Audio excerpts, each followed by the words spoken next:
Hello everyone, welcome back to our YouTube channel A R study classes. So हम पढ़ रहे हैं design of concrete structure, जिसमें हमारा यूनिट नंबर सेकंड चल रहा था।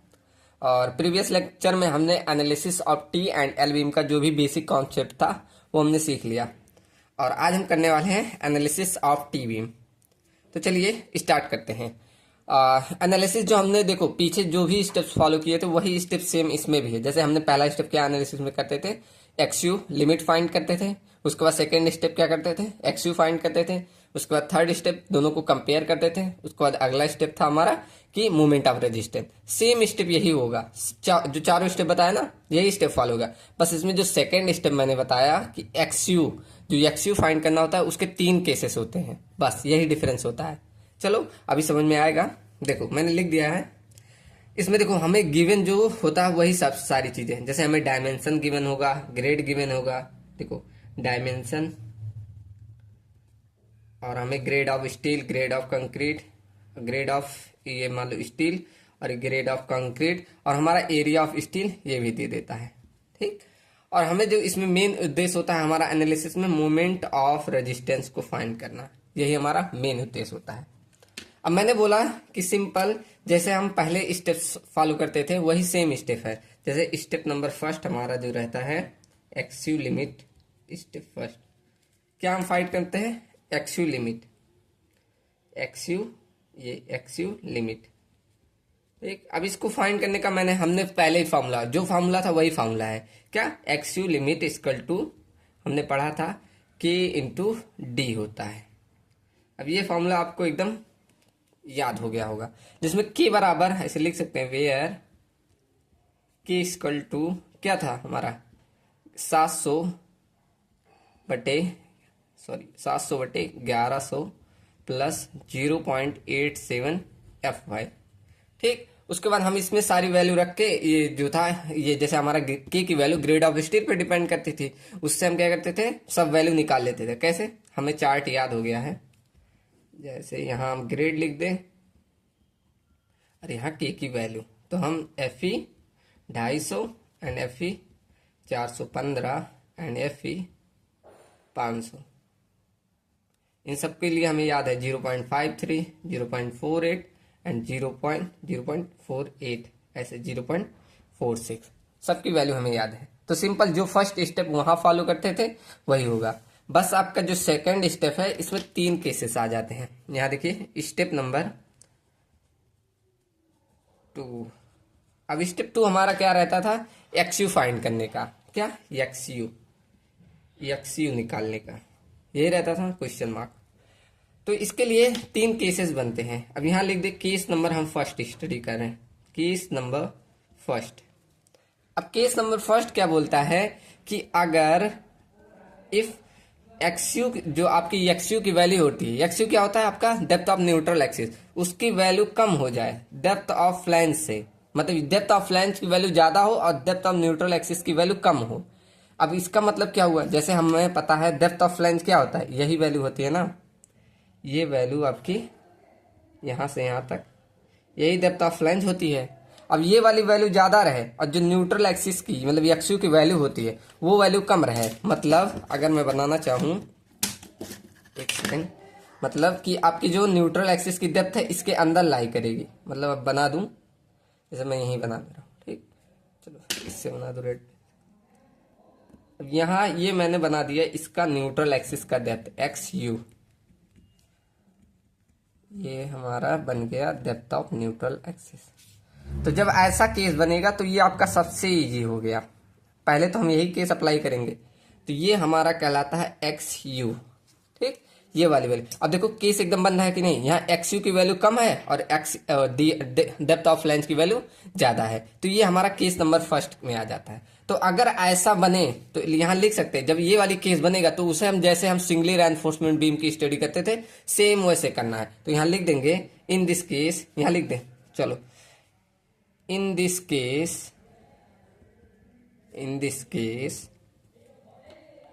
T beam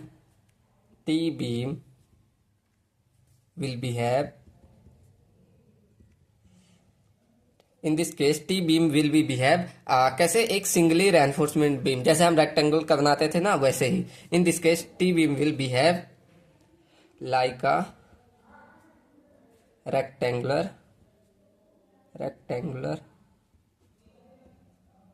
singly reinforcement beam. ठीक, जैसे हमने मतलब पूरा स्टडी किया था सिंगली रेनफोर्समेंट बीम का, वैसे यहाँ करना है। अगर हम सिंगली रेनफोर्स बीम का यहाँ स्ट्रेस डायग्राम बनाए तो कैसे बनेगा, चलो स्ट्रेस डायग्राम बनाए, इसी के काम हमें रहता है। क्यों, अभी मैं बता रहा हूँ, पहले स्ट्रेस डायग्राम बताऊँ। ये यहाँ से टेढ़ा हो गया। चलो कुछ स्ट्रेस डायग्राम ऐसे बनाते थे, ये हमारा ऐसे जाता था, ये तो हमारा एक्स की वैल्यू हो गई, तो यहाँ से फिर ये सीधा जाकर 3.7 एक्स पे से मुड़ जाता था, पैराबोलिक हो जाता था। ठीक, अब ऐसे मान सकते हैं, ऐसे कुछ हम बनाते थे। ठीक, अब जब तक न्यूट्रल एक्सिस यहाँ तक है तो ये यहाँ तक ही बनता था। ठीक, कुछ ऐसा हम फिगर हमने पहले पढ़ा है। ठीक, चलो तो अब इसके लिए हम बनाते हैं एक्स की वैल्यू कैसे निकालेंगे। मान लो जो उसका फोर्स यहाँ पर लग रहा है, सी फोर्स, जो कंप्रेसिव फोर्स लगता था हमारा यहाँ लग रहा है। ठीक, और यहाँ हमारा टेंसाइल फोर्स, सबकी वैल्यू आपको याद भी होगी। जब सिंगली रेनफोर्स में बीम की तरह पढ़ रहे हैं तो सिंगली रेनफोर्स बीम का सबका फॉर्मूला याद है। यहाँ टी बराबर हमें पता था 0.87 FY इंटू AST, ये जो एरिया ऑफ स्टील है यहाँ से लेंगे AST।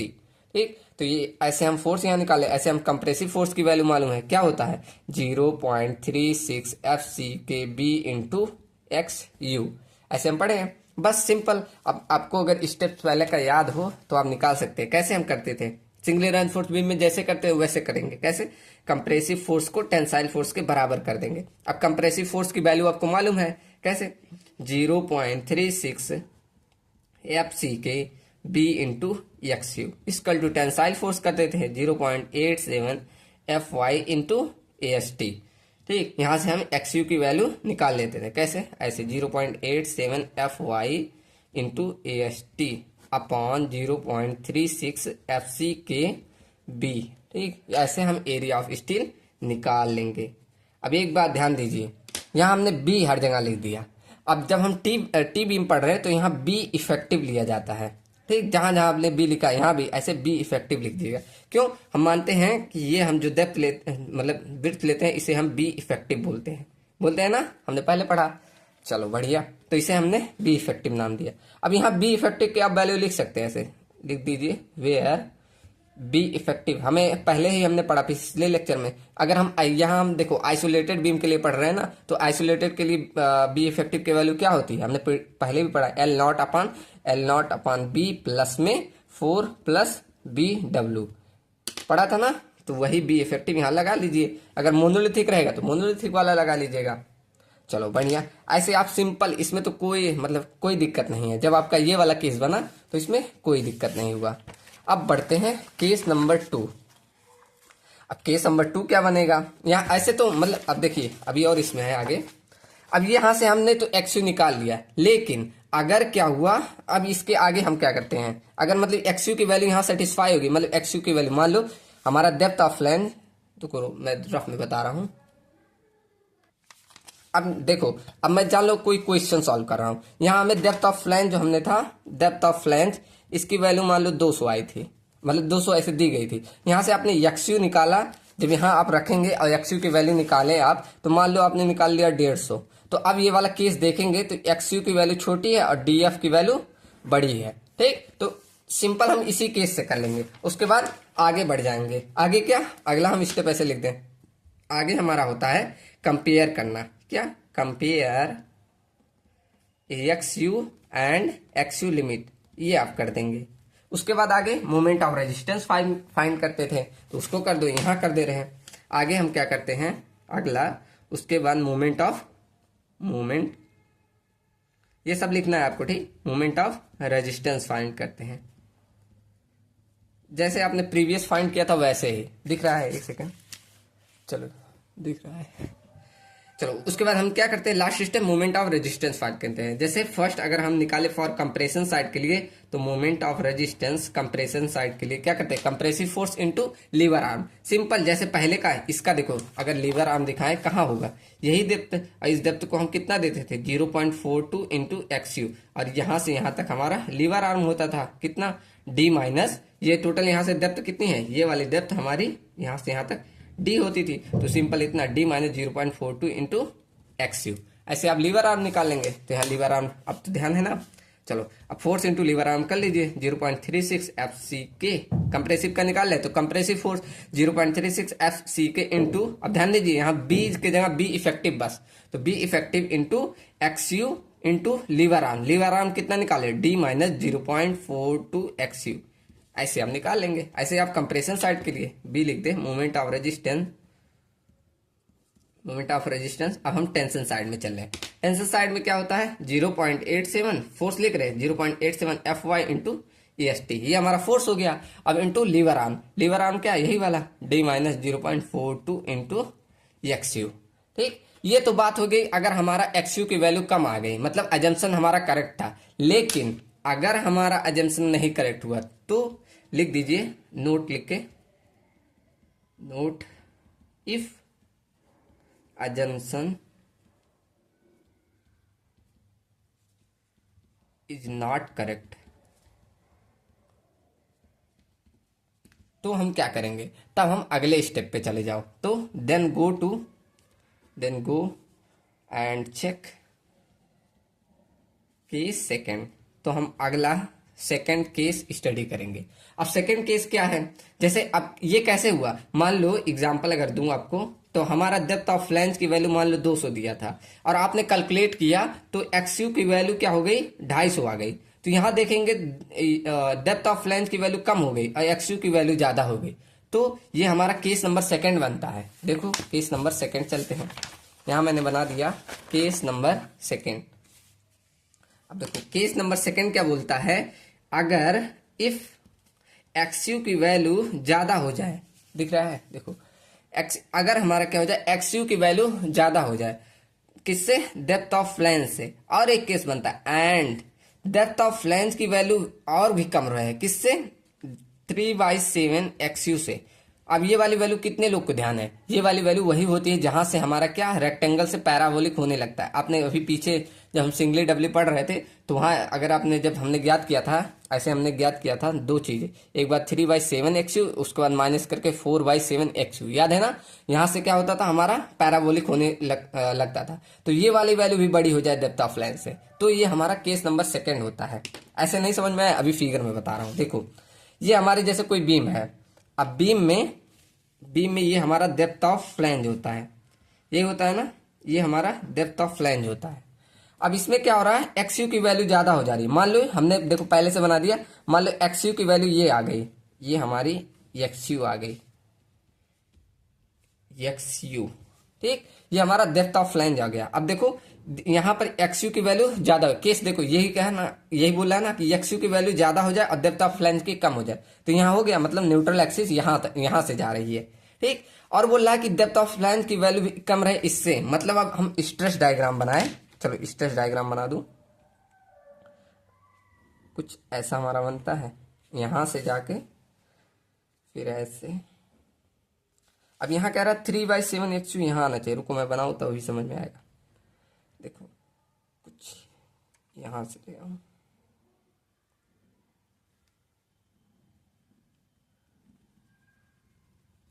यहां से। अब देखो अभी मैं बनाऊं तो समझ में आएगा।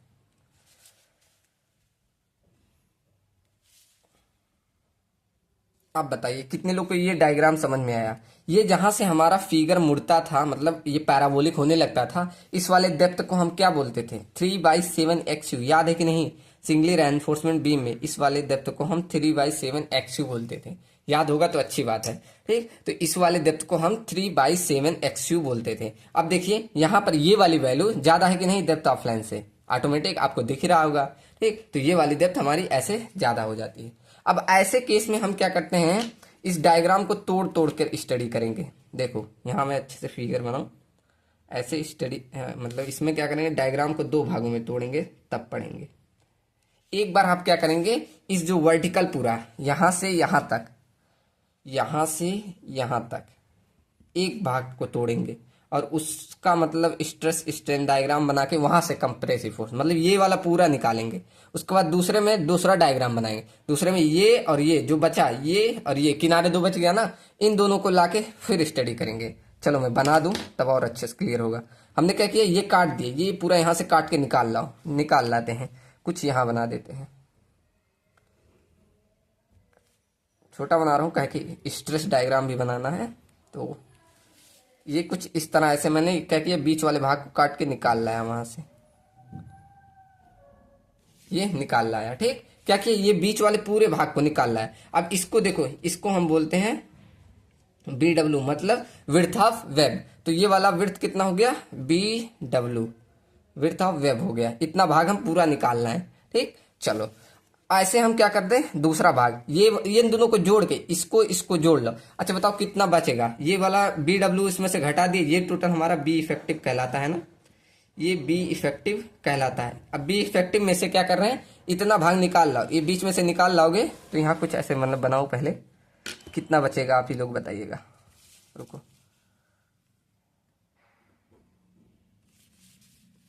छोटा बना रहा हूं तो समझिएगा। ओहो सही है ना यार, नहीं यार यहाँ तक आना था, ये वाला निकाल ला रहे हैं ना।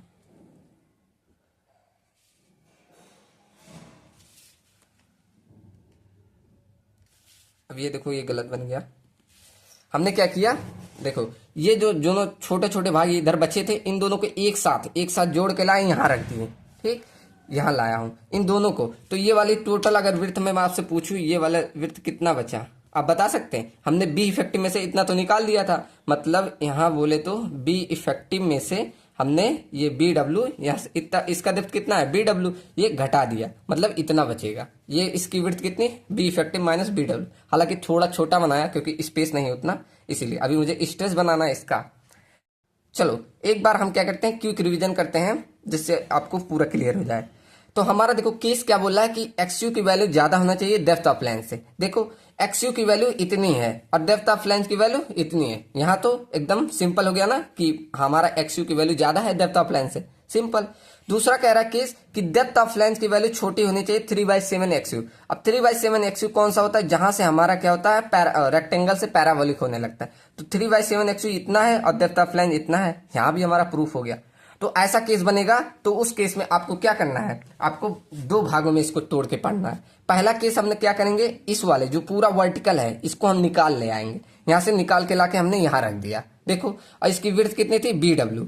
अब दूसरे केस में क्या करेंगे, ये जो दोनों बचा है यहाँ छोटा छोटा, इन दोनों को जोड़ के आपस में यहाँ ले आना है। अब इन दोनों का अगर डेप्थ पूछा, मतलब विड्थ पूछा जाए तो इतना पूरा था, इसमें से इतना हमने निकाल दिया, तो वही किया ना, पूरे में से इतना निकाल दिया, इसका विड्थ हमें BW मालूम था, तो ये बचा। ठीक, सिंपल। अब इसे बोल देंगे आप डायग्राम फर्स्ट। अब इसको आपको छोड़ दो, अब इसको पढ़ना है आपको, इसको बोल दो डायग्राम फर्स्ट, इसको बोल दो डायग्राम नंबर सेकंड। ठीक, अगर समझ में आ गया तो समझो पूरा क्लियर हो गया। यही डायग्राम मेन खेल था, इसलिए मैंने डायग्राम बनाया नहीं और इसी साथ में मैंने सोचा था बनाने के लिए। अगर यहां तक क्लियर तो समझो अब सब क्लियर हो जाएगा। अब अगर मैं आपसे पूछूं स्ट्रेस डायग्राम कैसे बनता है, तो आप लोग बता सकते हैं। देखो ये वाला वैल्यू तो था जहां से हमारा मुड़ता था, मतलब जहां से हमारा पैराबोलिक होने लगता था।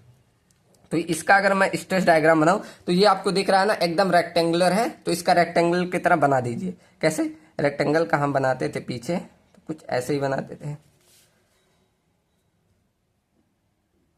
ये हम ऐसे रेक्टेंगल का बनाते थे, हमें याद है।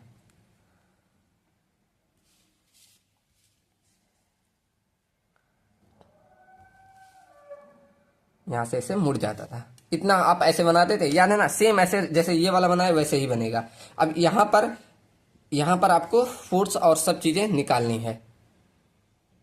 कैसे, जैसे हम देखो, जैसे सिंपल सिंगली रेंज फोर्स भी में निकाले थे वैसे, ये हमारा मान लो C1 फोर्स है और इसकी डेप्थ हमारी क्या हो जाएगी 0.42 XU, ये हो जाएगी, ये XU है। ठीक, ऐसे हम निकालेंगे। और इसका लीवर आर्म भी यहां से निकाल सकते हैं, यहां से एक लीवर आर्म भी आएगा, यहां से एक टी फोर्स, जैसे वो वाला टी फोर्स। अब यहाँ देखो एरिया ऑफ स्टील दो भागों में बटेगा, एक बार यहाँ दो स्टील लगा दीजिए, इसको हम बोल देते हैं AST1, ये भी ध्यान दीजिए, इसको बोलेंगे AST1, और दो स्टील यहाँ पर भी लगाएंगे, इसको बोलेंगे AST2।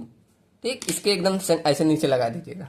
तो यहाँ पर जो जब आप फोर्स लिखेंगे टी की वैल्यू, तो आप 0.87 FY इंटू AST1 लिखेंगे। ठीक, अभी मैं जब यहाँ नीचे लिखूंगा एक एक करके, अभी हम स्ट्रेस डायग्राम बस पढ़ रहे हैं। चलो अब इसका स्ट्रेस डायग्राम बना देते हैं। इसका कैसे बनेगा आप देखो, इसका भी सेम ऐसे लाएंगे, बस इसमें थोड़ा सा चेंज रहेगा। अब देखो यहाँ तक ये हो गया।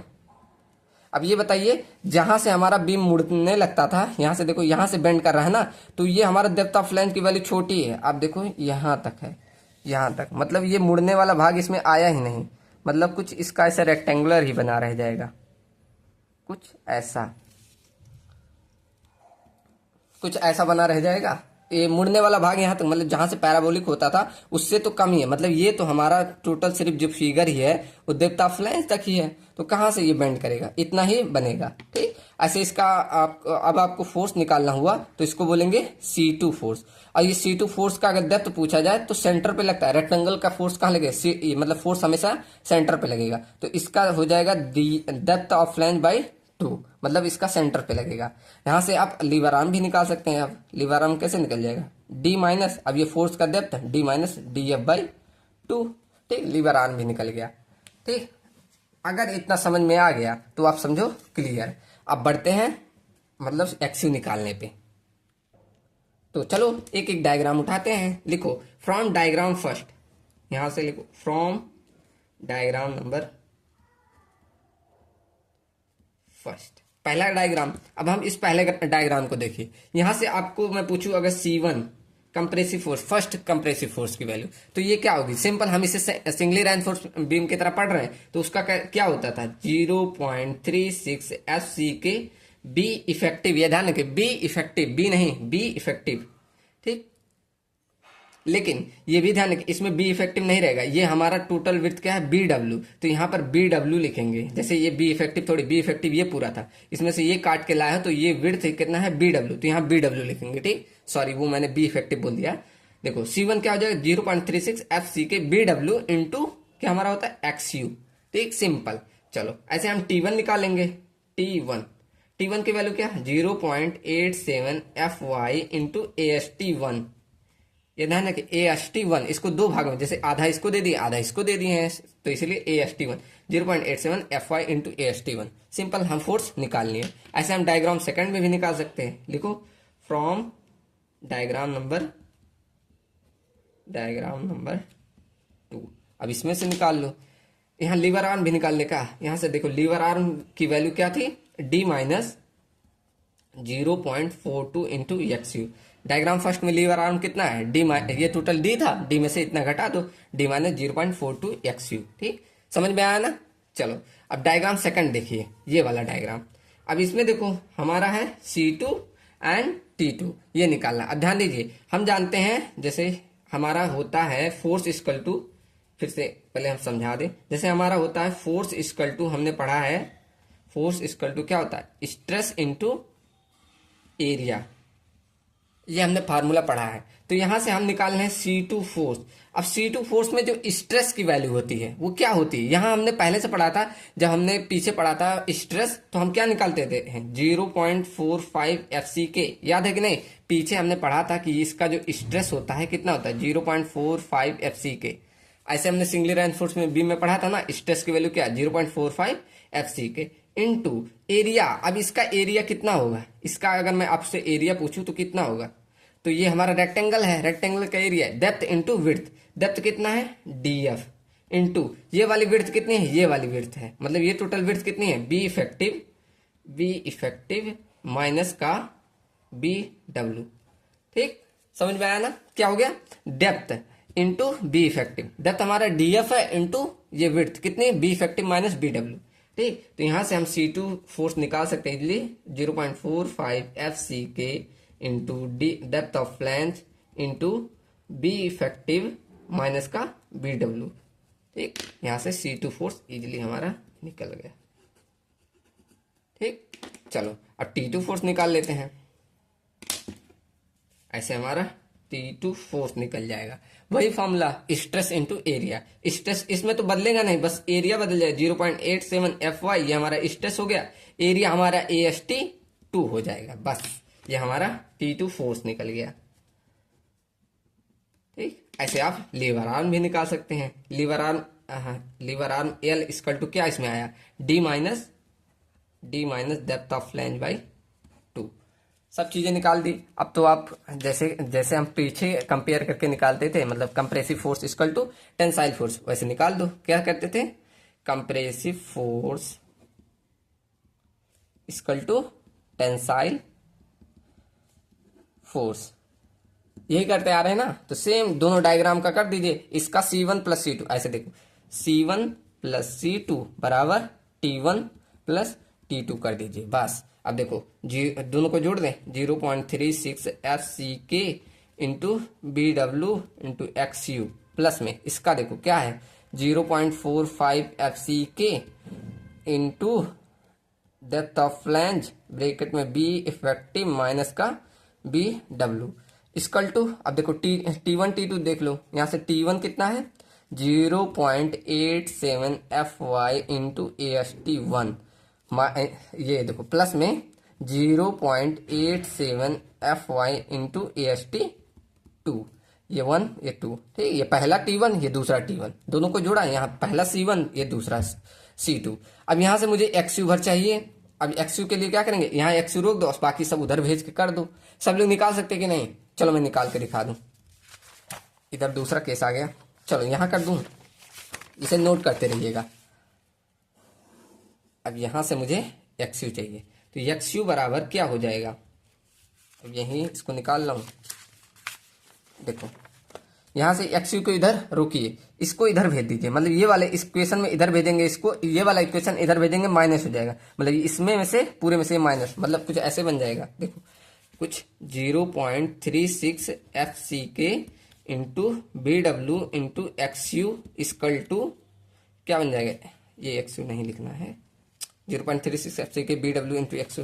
उसके बाद ये पूरा ये वाला इक्वेशन लिख दे, 0.87 FY इंटू AST1 माइनस का 0.87 FY इंटू AST2।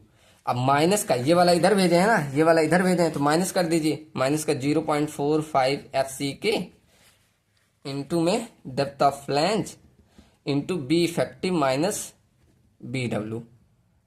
ठीक, अब तो आप निकाल सकते हैं। अब XU की वैल्यू इधर भेज के बस निकाल लो, हो गया। ये तो उतना मुझे छोड़ देना था, सब कर लेते हैं। ये हमारा हो गया 0.87 FY इंटू AST1 प्लस में 0.87 FY इंटू AST2 माइनस का 0.45 FCK into depth of flange into B effective minus का BW अपॉन में ये हमारा 0.36 FCK इंटू BW। ठीक, देखो कितने बड़े बड़े फार्मूले आ रहे हैं। अब ये आपके AQ2 में पूछ सकता है, मतलब इस पे आपका पूरा डेरिवेशन इतना भयानक पूछ सकता है, मतलब इतना भयानक है, इसलिए मतलब छोड़ देता है काफी इसमें। मतलब अभी मैं आपको गोल्ड दिखाऊं तो बहुत मतलब इजी पूछा है, अभी मैं लास्ट में दिखा दूंगा। तो यहाँ से हमने देखो XU फाइंड कर लिया। अब हमारा क्या होता है, उसके बाद अगला स्टेप दोनों को कंपेयर करना, मतलब compare XU and XU limit. ठीक, ये आप कंपेयर कर लेंगे। उसके बाद अगला स्टेप हमारा होता है, यहां से हमारा सेक्शन निकल जाता है, कौन से प्रकार का सेक्शन है। ऐसे 3 सेक्शन होते हैं ना, जैसे सिंगली कह रहा हूं, over reinforcement, under reinforcement and balance section, ऐसे 3 सेक्शन निकल जाएंगे। उसके बाद अगला हमारा होता है मोमेंट ऑफ रेजिस्टेंस फाइंड करने का। अब मोमेंट ऑफ रेजिस्टेंस अब फिर से बताऊं, एक एक करके सबको बता दूं क्या। देखो मोमेंट ऑफ रेजिस्टेंस आप कंप्रेशन का निकाल सकते हैं, ऐसे टेंशन का, दोनों का निकालेंगे अगर सही है तो।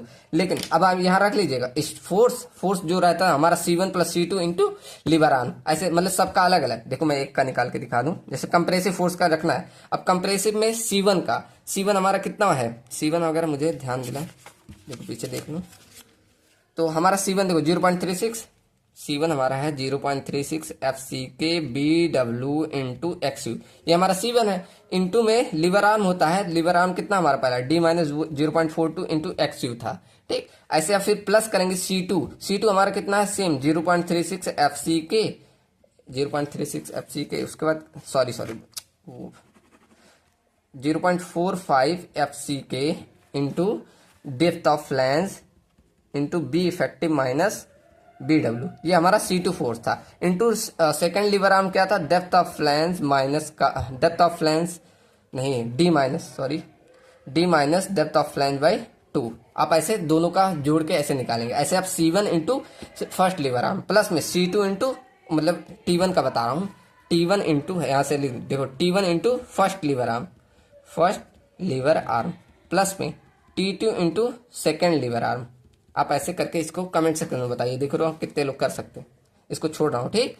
चलो यहां से तो हो गया, लेकिन अगर यहां भी आपका एजम्पशन नहीं करेक्ट हुआ, अब देखो ये कितना बड़ा है, बट लिखो but if assumption is not correct, if assumption is not correct,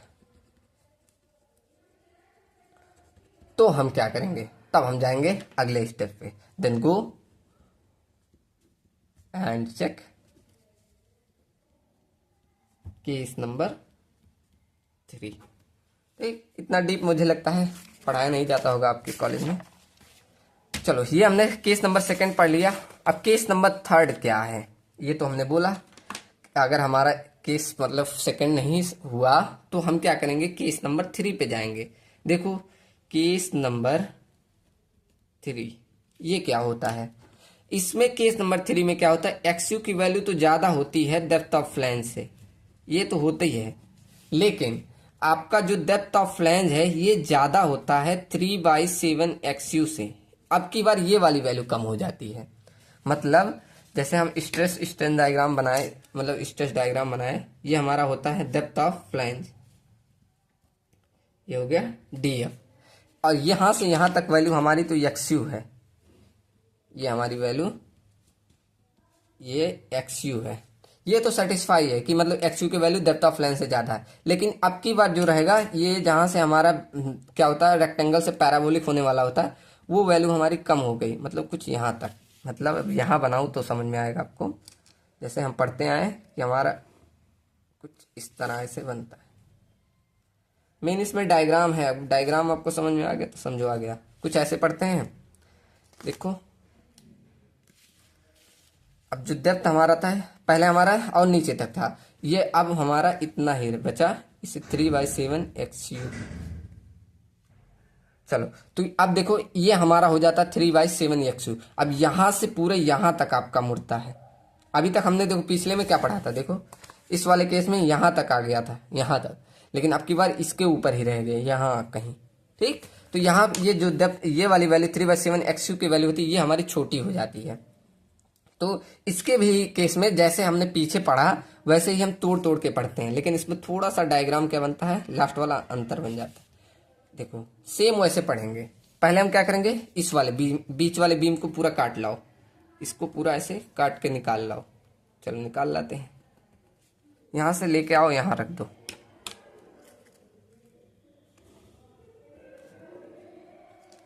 ये हमने लाया यहां बना दिया,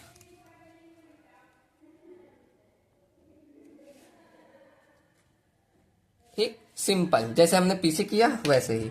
और ये वाली हमारी टोटल विड्थ क्या कहलाती है, BW, ये हम जानते हैं ना, ये विड्थ ऑफ वेब होती है BW, ठीक। अब इसके लिए आप बना देंगे, इसको ऐसे खींच लाए लाइन, ये भी काम का है, यहां से यहां तक इसका स्ट्रेस डायग्राम बना दो इसी वक्त। तो इसका सेम सिंगली रेनफोर्समेंट बीम की तरह बनेगा, कैसे, ऐसे हमने पढ़ा कुछ इस तरह, ये हमारा जैसे हमने पहले पढ़ा वैसे ही बनेगा। इसका तो समझ में आ रहा होगा अगर पीछे ध्यान दिया, ये हमारा कुछ इसी तरह सेम ऐसे ही बनेगा, ठीक।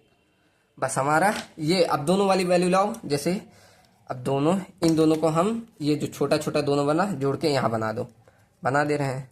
ये डेप्थ ऑफ लाइन ऐसे है, मान लो कि बाद देखो बड़ा बना दिया, ये इतना बड़ा हमारा दोनों जोड़ के हमने यहाँ लिया है, ठीक। अब हम इसका बनाएंगे अलग से, यहाँ देखो आधी स्टील यहाँ प्रोवाइड कर दो, 2 ठुए यहाँ और आधी स्टील इसको दे दो, ये हमारा हो जाता है EST1, इसको बोलते हैं EST 2। इसको ऐसे डॉट डॉट करके दिखा सकते हो, ऐसे डॉट डॉट करके भी, ठीक। अब इसके लिए बना दो सिंपल, जैसे पीछे बनाए थे वैसे यहाँ भी बनेगा, बस थोड़ा सा डायग्राम क्या होगा, ये यहाँ तक, ये तो समझ में आ रहा होगा इस तरह। अब यहाँ बताओ, ये 3/7 एक्चुअली यहाँ तक आता है ना, लेकिन ये वाला मुड़ेगा नहीं, इसको क्या कहता है, IS कोड दूसरा नाम दे दिया है। अभी देखो वो भी बता रहा हूँ। कुछ हमारा डेप्थ ऑफ फ्लैंज यहाँ तक आ रहा है, यहाँ तक आ रहा है, देखो ऐसे यहाँ तक आ रहा है, ठीक। आपको क्या होना चाहिए था, यहाँ से मुड़ना चाहिए था, लेकिन ये ऐसे सीधे ही बनता है। और इसको अलग नाम, IS कोड अलग वैल्यू बोलता है, इसको बोलता है IS कोड कहता है, इसको बोलो YF, इसको बोलता है YF, बोलो क्या बोलो, इस वाली डेप्थ को, अब पूरी डेप्थ को मतलब यहाँ से लेके यहाँ तक इसको YF नाम दे दिया, ठीक। तो यहाँ से जब फोर्स लगेगा, यहाँ C2 फोर्स लगेगा, तो इसकी डेप्थ क्या होगी, इसकी डेप्थ यहाँ लिख दे रहा हूँ YF/2, सेंटर पे लगता है तो ये YF/2 हो जाता है। ऐसे यहाँ एक फोर्स लगेगा C1 T1। अब यहाँ से पूरा ऐसे नीचे लिख दे, पहले ये YF की वैल्यू लिख दे रहा हूँ, ये आपको नया टर्म लिख रहा होगा ना, ये IS कोड के अकॉर्डिंग मिलता है, ऐसे लिख सकते हैं अकॉर्डिंग टू IS 456/2000।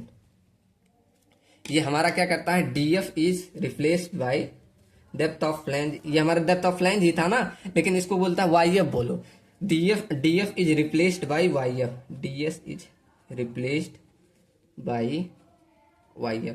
अब ऐसा नहीं, YF की वैल्यू भी दी है, देखो YF की वैल्यू आपको ऐसे ज्ञात करनी है, YF बराबर 0.65 इंटू DF प्लस में 0.15 XU, ये एक फॉर्मूला दे दिया, क्या 0.65 XU प्लस 0.15 XU, ठीक। ये आपको ध्यान रखना है। तो ऐसे कुछ आपको YF की वैल्यू निकालनी है, तो ये आपको वहां से मिल जाएगा। अब सिंपल जैसे पीछे किया वही, अब लिखेंगे फ्रॉम डायग्राम नंबर फर्स्ट, ये हम जानते हैं ना, ये डायग्राम फर्स्ट है, ये डायग्राम नंबर हमारा सेकंड है। अब दोनों डायग्राम से फोर्सेस निकाल लो, फ्रॉम डायग्राम फर्स्ट। अब इससे C1 C2 निकाल लेते हैं, C1 T1 और एक लीवर आर्म भी है, इसको निकाल लो। C1 की वैल्यू सेम, जैसे C1 बराबर क्या 0.366 FC के इंटू ये हमारा BW है, तो BW इंटू XU, सेम वैसे ऐसे हम T1 निकाल लेंगे, ऐसे कैसे 0.87 FY into AST1, liver arm तो वही रहेगा D माइनस 0.42 इंटू XU, ये हमारा लीवर आर्म हो गया। ऐसे आप डायग्राम सेकंड में जाएंगे, अब डायग्राम सेकंड में बस थोड़ा सा चेंज आ जाएगा, वही डायग्राम नंबर सेकंड, जहां आप दी मतलब डेप्थ ऑफ लाइन लिखते थे वहां YF लिखेंगे बस। देखो यहां से आप C2 निकालेंगे 0.45 FC के, हमने पीछे बताया ये हमारा स्ट्रेस होता है, इनटू एरिया। अब देखो यहाँ एरिया की वैल्यू हम क्या ले रहे हैं, यहाँ YF, ये हम बोल रहे हैं। अब देखो, अब इसको IS कोड बोल रहा है, इसको YF बोलो, तो एरिया बराबर क्या हो जाएगा YF इंटू, और ये वाली टोटल कितना होता है, ये विड्थ हमारी होती है, ये बी इफेक्टिव में से हम क्या करते हैं BW घटा दे, ठीक। समझ में आया ना। यहां से देखो ये हम क्या करते हैं, ये हमारी टोटल बी इफेक्टिव कहलाती है ना। अब इसमें से ये इतना हम निकाल देते हैं, ये इतना क्या है BW, यही है ना, ये देखो इतने बराबर तो निकाल के लाते हैं, तो वही हम माइनस करके यहाँ लगा देते हैं पूरा। तो यहां से YF into B effective minus BW, ठीक। ये हमारा एरिया हो गया, ये स्ट्रेस। तो ऐसे हम C2 निकालेंगे, सेम T2 निकाल लो। T2 में कुछ नहीं बदलेगा, 0.87 FY इंटू बस AST1 की जगह AST2 कर दो बस। अब क्या करो, दोनों को कंपेयर करो। अब क्या लिख दो ऐसे, फॉर फाइंडिंग, और देखो यहाँ एक लाइन, फॉर फाइंडिंग XU, दोनों को क्या C1 plus C2 equal to T1 plus T2। अब दोनों को जोड़ो, कंपेयर करो, लिख दो इतना, चलो लिख दे रहा हूं। क्या करना है, C1 प्लस C2 0.36 FCK, ये हमारा C1 लिख रहे हैं, ठीक। BW into XU। अब C2 कितना है 0.45 FCK into YF into B effective minus का BW equal to T1 plus T2 कर दो, क्या 0.87 FY इंटू AST1 प्लस में 0.87 FY इंटू AST2। अब इसको इन दोनों को इधर भेजिएगा, यहां से XU आप निकाल सकते हैं, इतना तो आप कर सकते हैं जैसे पीछे किया था, ठीक। अब उसके बाद अगला स्टेप हमारा होता है कंपेयर करना, compare XU and XU limit, यहां से हम सेक्शन निकाल लेते हैं, उसके बाद हम निकाल लेते हैं moment of resistance, moment of resistance को। ठीक, यहां तक आते आते आपका एजम्पशन सही हो जाता है। इतना लास्ट में आप पहले जानते हैं, आपका पहला केस जो रहता है उसी में आपका मतलब सक्सेस होता है। केस नंबर सेकंड बहुत बहुत अगर टफ क्वेश्चन रहेगा तब जा सकता है। यहाँ मैंने देखो आप सबके लिए एक क्वेश्चन दे भी दिया है, अब मैं बताऊंगा नहीं कौन सा केस में जाएगा, आप सभी को इसको सॉल्व करके कमेंट सेक्शन में बताना है कि किस मतलब केस में ये सॉल्व हुआ है। देखो मैं एक बार क्वेश्चन पढ़ दे रहा हूँ, मैं सॉल्व नहीं कर रहा हूँ, मैं इसे क्या करूंगा जब आप रिवीजन करेंगे, जब वन शॉट करेंगे तब उसमें मैं ये समझा दूंगा। देखो लिखा है determine the moment of resistance of T section having following section, मतलब जो भी डाटा है यहाँ दिया गया है। जैसे मटेरियल के लिए दिया M20 ग्रेड का आपका कंक्रीट दिया गया है एंड स्टील की ग्रेड 415 दी गई है। ये बी की वैल्यू दी गई, बी इफेक्टिव नहीं, आपको बी इफेक्टिव निकालना पड़ेगा। ये स्मॉल बी की वैल्यू दे दी और ये डेप्थ ऑफ लाइन 150 mm, और यहाँ से आपको स्मॉल डी मतलब इफेक्टिव डेप्थ की वैल्यू 800 mm दी है, और ये विड्थ ऑफ वेब की वैल्यू 300 mm दी गई है, और यहाँ पर 8 number of bar and 25 mm उसका डाया दिया गया है, जिससे आप यहाँ से एरिया निकाल सकते हैं टोटल। ठीक, तो कितने लोग ये सॉल्व कर सकते हैं? अगर नहीं सॉल्व होगा तो बताइएगा, मैं सोल्यूशन आपको करके भेज दूंगा बाद में। ठीक, आप अगर नहीं आएगा तो मुझसे कांटेक्ट करके आप सोल्यूशन ले लीजिएगा, नहीं तो हम जब रिवीजन करेंगे तब उसमें करेंगे। अभी बहुत बड़ा सिलेबस है इसलिए नहीं करा रहा हूँ। अब मैं एक नज़र आपको गोल्ड की तरफ दिखा दूं, जैसे क्वांटम। अब देखो मैं आपको एक बार क्वांटम दिखा दूं, ये आपका देखो डिजाइन ऑफ T&LB मेथड से है ना, इसमें दिखाऊं आपको कितना पूछा गया है, जिससे आप लोग का कॉन्फिडेंस लूज ना हो। देखो यहाँ पर देखो लिखा है discuss the analysis procedure T&LB का। अब जो जो बताया देखो वही सब है, पहले आपको एनालिसिस का लिखा है, फिर केस वही केसेस लिखे हैं और वही सेम देखो तीनों केसेस पे बस सॉल्व कर दिया है। ठीक, तीनों केसेस, केस नंबर फर्स्ट, इसमें पहला स्टेप वाइज उतना सही से नहीं लिखा है, जैसे हमने पूरा स्टेप किया, इसने स्टेप नहीं, बस केस नंबर फर्स्ट लिया, केस नंबर सेकंड लिया, केस नंबर थर्ड ले लिया, ऐसे डायरेक्ट कर दिया है। ठीक, तो आप जैसे बताएं तीनों केसेस पढ़ लीजिएगा। देखो ये आया नहीं है लेकिन ध्यान दीजिएगा। ठीक, तो यहाँ पर सिर्फ उसी का एनालिसिस बताया और पीछे कुछ नहीं, बस जो एनालिसिस है वही। और यहाँ पर एक क्वेश्चन भी दिया गया है, हालांकि जो मैंने क्वेश्चन दिया वो अलग है, ये दूसरा क्वेश्चन है। ठीक, तो ये भी आप क्वेश्चन ट्राई करिएगा, हम रिवीजन टाइम में सिर्फ क्वेश्चन करेंगे। ठीक, तो हम क्वेश्चन जब रिवीजन करेंगे तो ये भी करा दूंगा मैं। अब हम अगला पार्ट पढ़ेंगे analysis of shear strength and design, तो इसका हम पूरा डिजाइनिंग का एनालिसिस देखेंगे, अभी हमारा अगला लेक्चर होगा। ठीक, तो समझ में आया कि नहीं जरूर बताइएगा। थोड़ा क्या कीजिएगा, इसी फिगर को खुद से बना के एक बार प्रैक्टिस कीजिएगा। अगर ये फिगर बनाना प्रैक्टिस हो गया तो समझ लिए आपका क्लियर है। ठीक, चलो मिलते हैं नेक्स्ट वीडियो में, और इसका सोल्यूशन जरूर करके भेजिएगा। चलो वीडियो कैसी लगी जरूर बताइएगा और अपने दोस्तों के साथ जरूर शेयर करिए। Thank you so much.